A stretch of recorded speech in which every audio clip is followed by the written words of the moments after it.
நவகிரகங்கள் நம்மை ஆண்டு கொண்டுதான் இருப்போம்.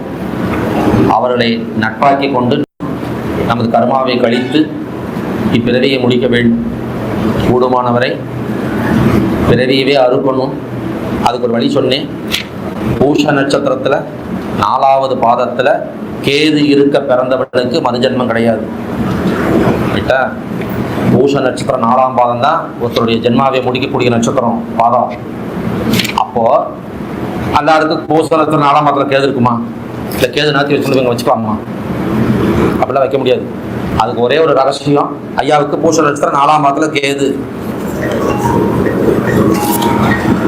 அவர் பிறவி முடிஞ்சது, அவருக்கு மறுபிறவி கிடையாது.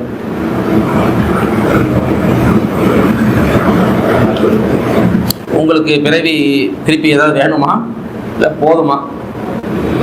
சார் நாங்கள் ஒரு 10 ஜென்மம் எடுக்கணும், எவ்வளோ என்ஜாய் பண்ண வேண்டியிருக்கு. இந்த ஜென்மத்தை விடுங்க. பொதுவாகவே இப்போ உங்களை போட்டு தெய்வமே கேட்குது, அப்போ அவங்க இதோட கணக்கு முடிச்சிடலாமா? நோ, எனக்கு இன்னொரு 10 பிறவி கொடுங்க, நான் எவ்வளோவெல்லாம் என்ஜாய் பண்ணாமல் இன்னும் உட்காந்துட்டு இருக்கிறேன், அதெல்லாம் எனக்கு வேணும் அப்படின்னா உங்களுக்கு இந்த செய்தி வேண்டாம். இல்லை சார் போதும் சார், ஏதோ வந்தோம், எங்களால் முடிஞ்ச வரைக்கும் நல்லா வாழ்ந்தாச்சு, 4 பேருக்கு நன்மை செஞ்சாச்சு. ஆயுள் வேணும், 100 வயசு வரைக்கும் வாழணும், நல்லா இருக்கணும். ஆனால் ஜென்மத்தை முடிச்சிடணும். மறு ஜென்மம் வரக்கூடாது, ஜென்மத்தை முடிச்சிடணும். பிறவி பயன் மானிடராய் பிறந்தவன் அந்த தன் கர்மாவின் மூலமாக ஜென்மத்தை முடிக்காமல் ஒருவேளை மறுபடியும் மானிட பிறவி தேவ பிறவி எடுத்தால் சூப்பர். அதை விட கீழான நிலைக்கு போயிட்டானா திரும்பி மேலே வரவே முடியாது. அந்த நிலையில் ஒரே ஒரு சின்ன ரகசியம் சொல்லிடுறேன். அந்த பூஷ நட்சத்திரம் என்பது விஷ்கம்பம். நாமயோகத்திலே விஷ்கம்பம். பூஷ நட்சத்திரம் என்பது விஷ்கம்ப நாமயோகம். அந்த விஷ்கம்பம் நாமயோகத்தின் 4ஆம் பாதம் நடைமுறையில் இருக்கும் அந்த சமயத்தில் கணபதி பூஜை பண்ணணும். அந்த கணபதி பூஜை 48 விஷ்கம்பம் பண்ணணும். இடையில 1 பிரேக் ஆனாலும் மறுபடியும் ஆரம்பிக்கணும். 4 வருடங்கள் இடைவிடாமல் விஷ்கம்ப யோகம் நடைமுறையில் இருக்கும் அந்த நாளில் அந்த விஷ்கம்ப யோகம் ஆரம்பித்த நேரம், விஷ்கம்ப யோகம் முடியும் நேரம், டோட்டல் என்னன்னு பாருங்க. 4ஆ பங்கிக்கங்க. அதான் 4ஆம் பாதம். ஒரு நட்சத்திரத்துடைய 4ஆம் பாதம், 3ஆம் பாதம், 2ஆம் பாதம் நாங்கள் செல்போனில் போட்டு சொல்லிடுவோம். யோகத்துடைய 4ஆம் பாதம் எப்படியா பார்க்கறது? Nothing wrong. விஷ்கம்பம் யோகம் எப்போ ஆரம்பிக்குது, எப்போ முடியுது? 23 மணி நேரம் விஷ்கம்பம் இருந்திருக்கு. எவ்வளோ நேரம் அப்போ ஒரு பாதம்? 5.25 மணி நேரம் ஒரு பாதம். அப்படிதானே? 4 5 20, 4 3 3 23 மணி நேரம். கடைசி 5.25 மணி நேரம் எடுத்துக்கணும். சில நேரங்களில் நடு ராத்திரி 2 மணிக்கு வருது.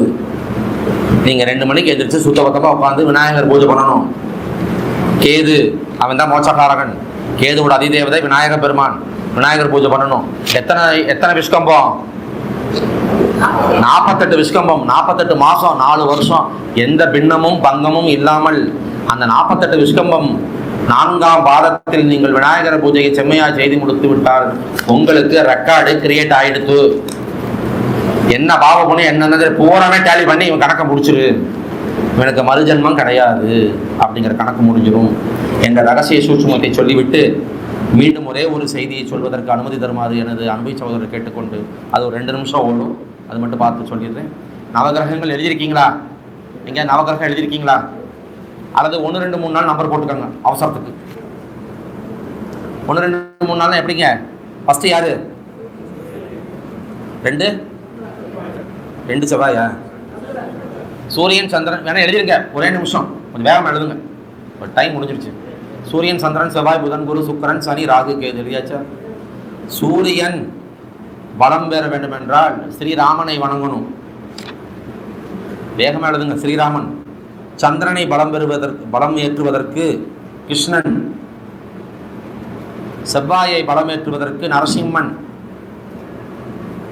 புதனை பலம் ஏற்றுவதற்கு கல்கி அவதார அந்த புருஷனை வணங்கணும். சூரியன் சந்திரன் செவ்வாய் புதன். குருவை பலமேற்ற வேண்டும் என்றால் வாமன அவதாரம் எடுத்த வாமனனை வணங்க வேண்டும். சுக்கிரனை பலமேற்ற வேண்டும் என்றால் பரசுராம கஷேத்திரம் போகணும், பரசுராமனை வணங்கணும். சனியை பலமேற்ற வேண்டும் என்றால் கூர்ம அவதார மூர்த்தியை வணங்க வேண்டும், கூர்மம். ராகுவை பலமேற்ற வேண்டும் என்றால் வராகமூர்த்தியை வழிபடுங்கள். கேதுவை பலமேற்ற வேண்டும் என்றால் மச்ச அவதாரம் எடுத்த மச்சமூர்த்தியை வழிபடுங்கள். உங்கள் மாந்தி உங்களுக்கு எந்த தொந்தரவும் செய்யக்கூடாது என நீங்கள் நினைத்தால் பலராமனை வழிபட வேண்டும். மாந்தி பலராமன். சரியா?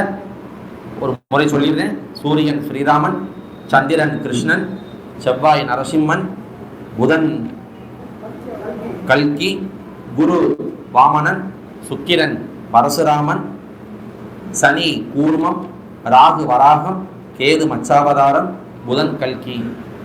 இந்த அவதார புருஷர்களுடைய ஆலயங்கள் தமிழகம் முழுக்க இருக்கிறது. தேடி சென்று கண்டு வழிபடுங்கள்.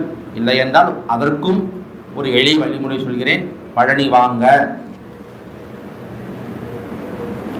பழனியிலிருந்து தெற்கு திசையில் பாலசமுத்திரம் அப்படின்னு ஒரு கிராமம் இருக்கு.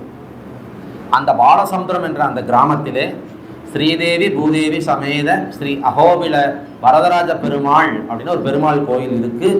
அந்த கோவிலுக்குள்ளே இந்த 10 அவதார மூர்த்திகளும் சிலாரூபமாக இருந்து அருளாட்சி செய்து வருகிறார்கள். 10 பேரையும் நீங்கள் ஒரே இடத்துல சந்திக்கிறோம்னா பழனி வந்து பாலசமுத்திரத்தில் இருக்கக்கூடிய அந்த ஆலயத்துக்கு போய் அங்கே இருக்கக்கூடிய அந்த 10 தெய்வங்களையும் நமஸ்காரம் பண்ணி வந்தால் கிட்டத்தட்ட நவகிரகங்களுக்கும் நீங்கள் பிரீத்தி செய்ததாகும்.